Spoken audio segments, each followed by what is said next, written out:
Olá, hoje a gente vai mergulhar fundo na história de uma das figuras mais, complexas e fascinantes da Bíblia, Sansão.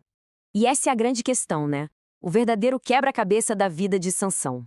É uma história de uma força incrível, quase divina, e ao mesmo tempo de uma fraqueza surpreendentemente humana. Então, bora tentar entender como é que isso aconteceu. Para começar, a gente tem que voltar lá no início de tudo. A história do Sansão, olha que interessante, começa antes mesmo dele nascer. Tudo se inicia com uma promessa divina feita aos pais dele, Manoá e sua esposa, que, aliás, não podia ter filhos. E aí, um anjo aparece e anuncia que o filho deles seria um nazireu. O que é isso?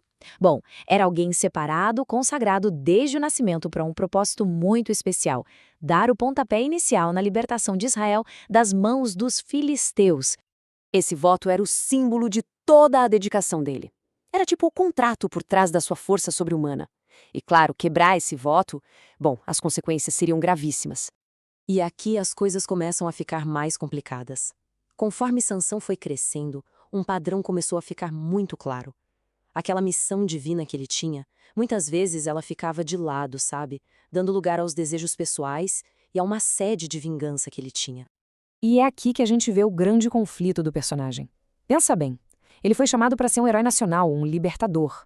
Mas, na prática, as ações dele eram quase sempre movidas por raiva, paixão, vingança. Coisas bem pessoais. A vida dele era literalmente um turbilhão de provocação e resposta.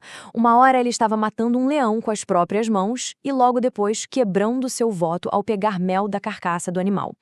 Em outra, ele ateava fogo nos campos dos inimigos usando raposas com tochas amarradas. Era um ciclo sem fim. E esse ciclo todo chega no seu auge, na batalha mais lendária dele. A Bíblia diz que o Espírito do Senhor vem sobre ele, e armado com uma queixada de jumento. É isso mesmo. Com isso, ele derrota sozinho um exército de 1000 homens. Mas, né, toda essa força tinha um ponto fraco. E agora a gente entra, talvez, no capítulo mais famoso da vida dele, aquele em que a traição nasce do desejo, a história com Dalila. Os líderes filisteus, que não eram bobos, viram nesse amor de Sansão por Dalila a oportunidade perfeita. Eles chegaram nela e ofereceram uma verdadeira fortuna para que ela descobrisse o segredo da força dele e o traísse. E aí começa um jogo perigoso. Dalila insistiu de novo e de novo. Na primeira vez, ele mentiu, dizendo que cordas de arco novas e frescas o prenderiam. Claro que não funcionou. Ele se soltou com a maior facilidade. Então ela tentou de novo e ele inventou outra história, dessa vez sobre cordas que nunca foram usadas. E de novo, ele se libertou. A cada mentira, o perigo ia aumentando, o cerco se fechando, mas Sansão, super confiante, continuava a subestimar a ameaça. Na terceira tentativa, ele já chega bem mais perto da verdade, falando sobre tecer as tranças do cabelo dele num tear. A essa altura, as intenções dela já eram bem óbvias, né? Mas Sansão, talvez cego pela paixão, continuou nesse jogo, brincando com fogo. Até que, finalmente, depois de uma pressão implacável, ele não aguentou. Ele cedeu, contou toda a verdade sobre seu cabelo, o símbolo do seu voto com Deus. E, ao fazer isso, ele basicamente selou o próprio destino. E a partir daí, vem a tragédia.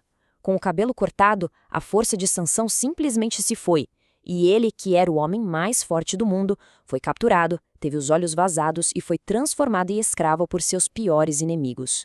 A queda dele foi, nossa, tão dramática quanto a sua força era lendária. De herói de uma nação, ele foi reduzido a uma fonte de entretenimento, de humilhação pública para os inimigos que ele antes aterrorizava. Mas a história não acaba aí.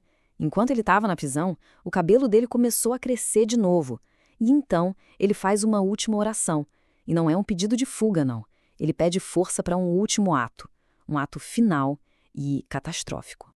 Levado para um templo lotado de filisteus para ser humilhado, ele foi posicionado entre os dois pilares principais que sustentavam tudo. Deus ouviu a oração dele. E ali, na sua morte, ele finalmente cumpriu o grande propósito da sua vida. E o mais impressionante é o que a Bíblia diz a seguir, que ele matou muito mais gente no dia da sua morte do que em toda a sua vida. Quer dizer, o seu ato final foi de longe a sua maior vitória contra os filisteus. Então fica a pergunta, por que essa história continua nos fascinando tanto, mesmo depois de milênios? A verdade é que teólogos, artistas, todo mundo sempre encontrou um significado muito profundo nessa jornada cheia de falhas do Sansão. Uma das interpretações mais interessantes é a que vê Sansão como uma espécie de pré-figuração de Cristo.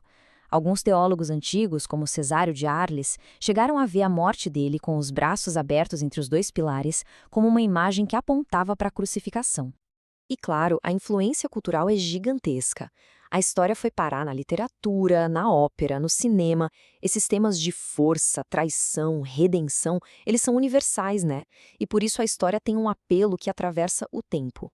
No fim das contas, a vida de Sansão nos deixa com essa pergunta. Ele foi um herói trágico, um pecador totalmente imprudente ou os dois? Talvez a resposta seja exatamente essa. Ele é um lembrete poderoso do eterno conflito entre o propósito divino e a nossa própria fragilidade humana.